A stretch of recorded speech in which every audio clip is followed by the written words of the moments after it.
ओम गुरुर्ब्रह्मा गुरुर्विष्णुः गुरुर्देवो महेश्वरः गुरुः साक्षात् परब्रह्म तस्मै श्री गुरवे नमः। प्रिय छात्रों, आज व्याख्यान के इस क्रम में मैं शास्त्री द्वितीय वर्षीय छात्रों के लिए धर्मशास्त्र विषय के अंतर्गत दाय भाग के ऊपर चर्चा करने के लिए उपस्थित हूँ। मनुस्मृति के 9वें अध्याय में वर्णित दाय भाग के बारे में हम लोग कुछ अध्ययन श्रवण मनन करते हैं। एष स्त्री पुंसयोरुक्तो धर्मो वोरति संहितः आपद्यपत्य प्राप्तिश्च दायभागम निबोधत। बार बार आप लोग सुनते आए हैं कि मनुस्मृति को भृगु मुनि महर्षियों से सुना रहे हैं।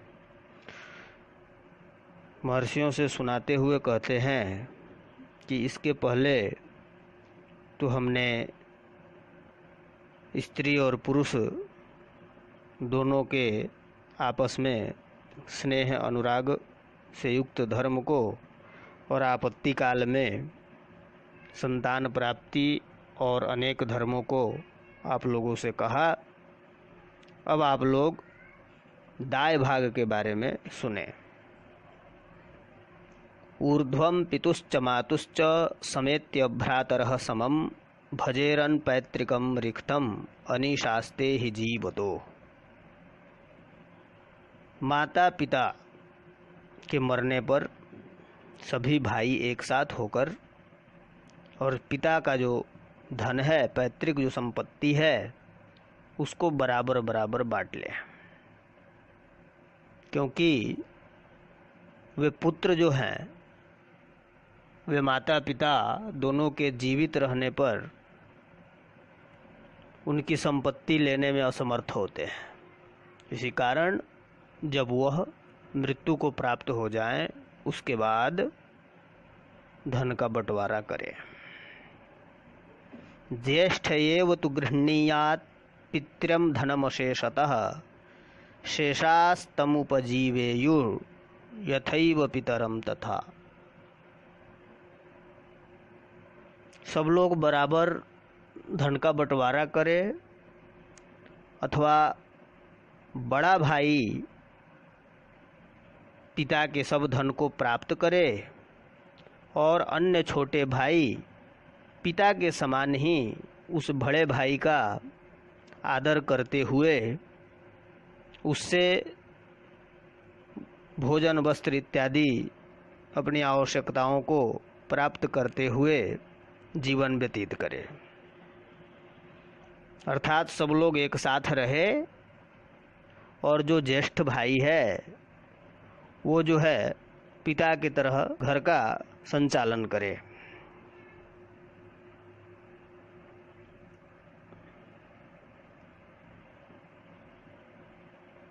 क्योंकि ज्येष्ठ भाई के धार्मिक होने पर सभी लोग एकत्र होकर के रहें, धर्म का पालन बड़ा भाई करे, छोटे नहीं भी करें, तब भी कोई आपत्ति नहीं है। लेकिन जब वो अलग अलग हो जाएंगे तो सबके लिए पृथक पृथक धर्म की भी व्यवस्था है, बहुत सारी बातें जो है। तो इस तरह से विचार करके और बड़े भाई के साथ ही जीवन व्यतीत करें। ज्येष्ठेन जात मात्रेण, इसका कारण बता रहे हैं क्यों बड़ा भाई सब धन ग्रहण करे और सब लोग उसके साथ ही पिता तुल्य आदर देते हुए जीवन व्यतीत करे। इसके पीछे क्या कारण है ये बता रहे हैं। शास्त्र की जो मर्यादा है, नहीं तो वर्तमान समय में तो ये असंभव है। वर्तमान समय में तो भाई भाई के साथ बहनों का भी जो है बराबर का बंटवारा हिस्सा होता है धन में। तो उस स्थिति में और आज इस आर्थिक युग में और ये भौतिक युग में सब लोग भागते हुए एकदम जो है जीवन व्यतीत कर रहे हैं और प्रायः एकाकी परिवार ही चारों तरफ दृष्टिगोचर हो रहा है। संयुक्त परिवार तो बस किंचित मात्र रह गए हैं, बहुत थोड़े ही सुने या देखे जाते हैं। तो कारण पे चर्चा हो रही थी, क्यों ज्येष्ठ ऐसा करे। ज्येष्ठेन जातमात्रेण पुत्रो भवति मानवः पितॄणाम अन्नऋणश्चैव स तस्मात् सर्वमर्हति। मनुष्य जो है वो ज्येष्ठ पुत्र की उत्पत्ति मात्र से ही पुत्रवान होता है। जब उसको सबसे बड़ा प्रथम जब लड़का होता है, पुत्र होता है, तो वो पुत्रवान कहलाता है और पितृ ऋण से वो छूट जाता है, मुक्त हो जाता है। इसलिए जो वह ज्येष्ठ पुत्र है पिता की सब संपत्ति पाने के योग्य है। यस्मिन् ऋणम सन्नयति येन चान्यन्तमश्नुते सएव धर्मजः पुत्र कामजानितरान् विदुः। यस्मिन् अन्नऋणम, पिता जिस पुत्र के कारण अनऋणी हो जाता है, ऋण से पितृ ऋण से छूट जाता है और अमृतत्व को प्राप्त करता है, वही ज्येष्ठ पुत्र धर्म से उत्पन्न माना जाता है। अर्थात पितृ ऋण से मुक्त होने के कारण मनुष्य का ज्येष्ठ पुत्र ही धार्मिक पुत्र है। बाकी जो अन्य पुत्र हैं उन छोटे पुत्रों को तो काम वासना से उत्पन्न पुत्र बताया है। और यही कारण है कि ज्येष्ठ जो है सब ग्रहण करने का अधिकारी है। पितेव पालयेत् पुत्रान् ज्येष्ठो भ्रातॄन् यवीयसः पुत्रवच्चापि वर्तेरन् ज्येष्ठे भ्रातरि धर्मतः। ज्येष्ठ भाई छोटे भाइयों का पालन पिता के समान करे तथा छोटे भाई भी ज्येष्ठ भाई में धर्म के लिए पुत्र के समान ही बर्ताव करे, ज्येष्ठ भाई को पिता के समान माने। ज्येष्ठः कुलं वर्धयति विनाशयति वा पुनः ज्येष्ठः पूज्यतमो लोके ज्येष्ठः सद्भिरगर्हितः। धर्मात्मा ज्येष्ठ भाई ही कुल की उन्नति करता है। यदि वो अधर्मात्मा हो जाए तो कुल का नाश कर देता है। गुणवान ज्येष्ठ भाई संसार में पूज्य है तथा सज्जनों के द्वारा भी अनिंदनीय कहा गया है। यो ज्येष्ठो ज्येष्ठ वृत्ति स्यान् मातेव स पितेव सह अज्येष्ठ वृत्तिर्यस्तु स्यात् स संपूज्यस्तु बंधुवत्। यदि ज्येष्ठ भाई पिता आदि के समान यदि लालन पालन करने में समर्थ नहीं है तो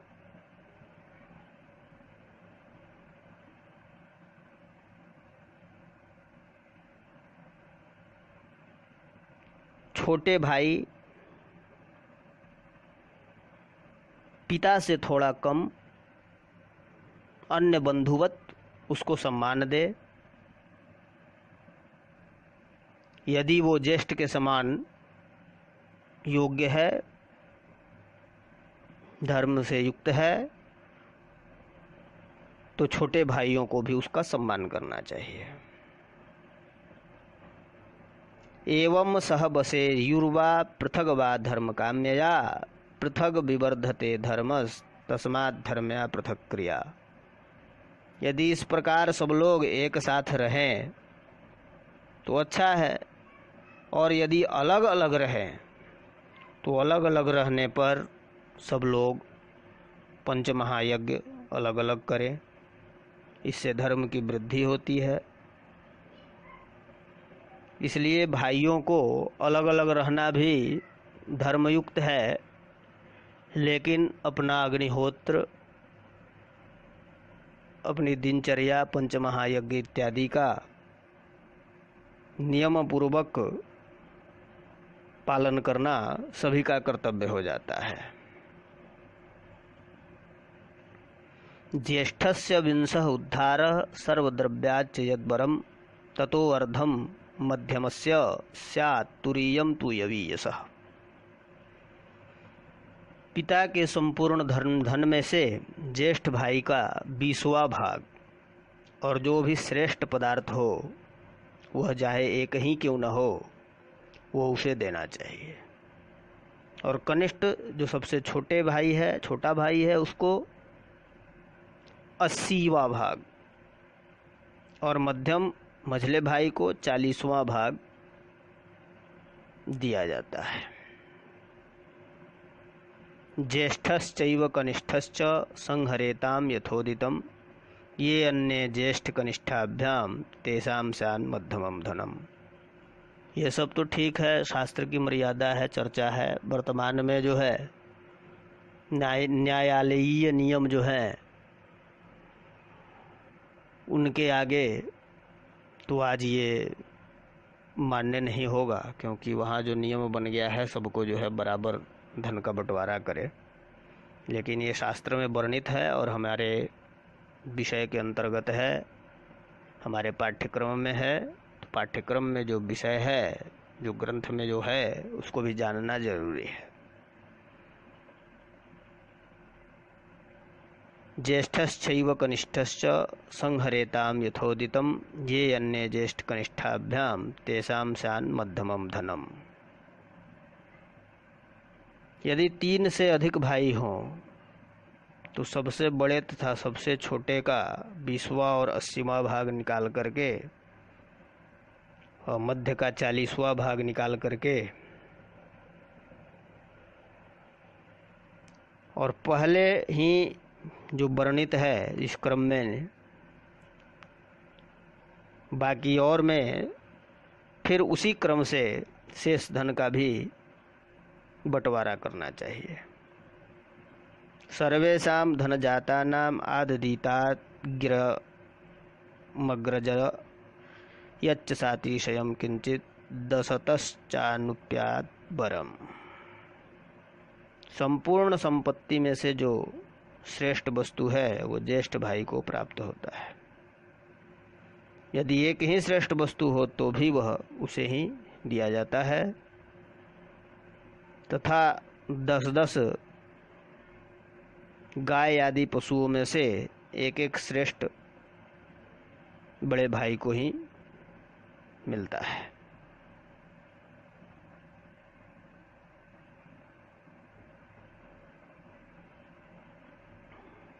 उद्धारो न दशस्त्वस्ति संपन्नानां सकर्मसु यत्किंचित् देवदेयं तु ज्यायसे मान वर्धनम। सब छोटे भाइयों के अपने अपने कर्मों में युक्त रहने पर, जिस प्रकार पहले बताया, जिस क्रम में धन का बंटवारा, उस तरह से छोटे भाइयों को प्राप्त नहीं होता है। वो बड़े भाइयों के लिए, बड़े भाई के लिए ही बताया है। और भी ज्येष्ठ भाई का सम्मान करने के लिए और भी कुछ अधिक भाग उसे दे देना चाहिए।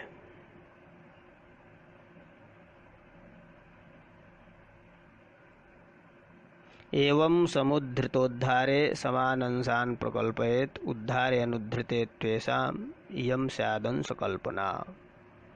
इस प्रकार जो भी हिस्सा है, जो भी बंटवारा है, उसको करके श्रेष्ठ और क्रम 20वां भाग, 40वां भाग, 80वां भाग ऐसा निकाल करके, और बाकी जो बचा उन सबको एक साथ करके, बाकी सबको समान भाग में करके और आपस में जितने भाई हों उनको बांट लेना चाहिए।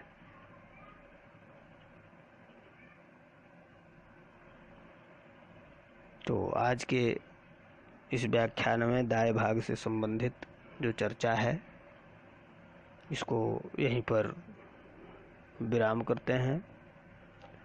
पुनः इससे आगे की चर्चा हम लोग सुनेंगे। तो